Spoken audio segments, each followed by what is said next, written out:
Cerita seram korban kecelakaan dirawat di RS, dijenguk kakek yang sudah meninggal seminggu lalu.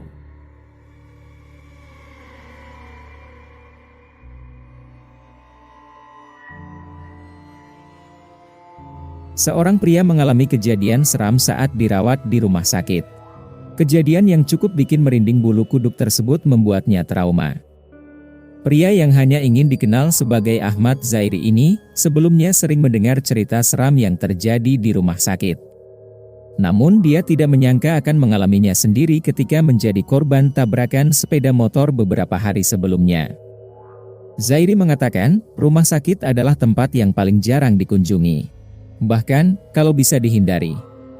Tetapi takdir menyebabkan dirinya harus masuk rumah sakit akibat kecelakaan. Selain kaki patah, saya mengalami pendarahan kecil di kepala karena tidak memakai helm ketika menunggang motor, katanya. Menceritakan kembali kejadian itu, Zairi mengaku dia langsung tidak ingat apa-apa tentang kecelakaan itu. Dia menduga, itu disebabkan trauma akibat hentakan kuat di kepala sehingga dia tidak punya ingatan siapa yang menjenguknya ketika dirawat di rumah sakit. Ketika di dalam kamar, saya sudah sadar tetapi saya tidak ingat apa yang terjadi, siapa yang datang menjenguk. Ingatan saya mengenai kejadian hanya kembali pulih setelah diperbolehkan pulang dari rumah sakit, katanya. Namun, Zairi kaget saat dia mendapat cerita seram selama dirawat di rumah sakit. Cerita seram itu diungkapkan oleh keluarga dan teman-teman yang menjenguknya di rumah sakit. Seorang teman bercerita saat datang menjenguk. Dia melihat Zairi sering berbicara sendirian hingga membuatnya ketakutan. Waktu temannya memanggil, Zairi mengatakan kalau dia sedang mengobrol dengan seorang lelaki tua. Padahal menurut perawat yang bercerita kepada teman saya, lelaki tua itu pernah masuk di kamar yang sama dengan saya, tapi sudah meninggal seminggu sebelumnya, kata Zairi. Saya langsung syok mendengar cerita teman saya, karena saya benar-benar tidak ingat dengan yang terjadi selama dirawat di kamar tersebut, tambah Zairi. Bagaimanapun, kisah seram yang dialami Zairi di rumah sakit tidak terhenti di situ saja. Tidak lama setelah pulang ke rumahnya, Zairi kembali dibawa ke rumah sakit karena tulang kakinya yang patah masih tidak bersambung. Waktu itu, dokter mengambil keputusan melakukan pembedahan kedua untuk membetulkan struktur tulang Zairi yang bermasalah. Saya dibawa ke kamar yang ditempati seorang bapak yang sakit keras. Konon kamar tersebut agak angker karena sering terjadi gangguan mistik, kata Zairi. Kebetulan tempat tidur Zairi berhadapan langsung dengan tempat tidur bapak itu yang terlihat sedang tidur nyenyak.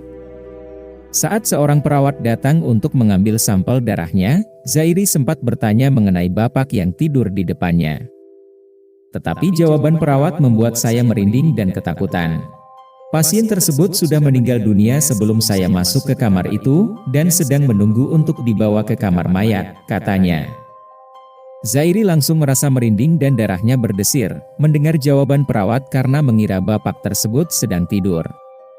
Esoknya saya dibawa ke kamar bedah dan setelah selesai, saya terjaga sekitar pukul 11 malam. Suasana sunyi dan suram. Hanya kedengaran bunyi putaran kipas. Kepala terasa pening sebelum saya tertidur kembali. Namun, saya terjaga lagi apabila mendengar bunyi hewan seperti sedang melahap daging dengan rakus, kata Zairi. Perlahan-lahan Zairi membuka matanya dan sangat terkejut melihat kakinya yang dibalut perban sedang dimamah oleh sosok hitam. Hanya matanya saja yang berwarna merah yang terlihat. Zairi ingat betul wujud makhluk seram itu seperti hangus terbakar. Badannya membungkuk sementara tangannya memegang kaki kanan Zairi yang baru dibedah. Pemuda Malaysia ini pun berusaha bergerak namun tidak berdaya. Kakinya yang berlumuran darah terasa sangat sakit. Gigi taring makhluk itu tampak sedang mengunyah daging kakinya. Badan saya menggigil melihat kerakusan makhluk itu. Tetapi saya tak berdaya melawan, pandangan menjadi kabur dan gelap, ujarnya. Keesokan harinya, begitu tersadar Zairi mencoba menggerakkan kakinya tetapi sakitnya bukan kepalang. Saat membuka selimut, Zairi kaget melihat darah.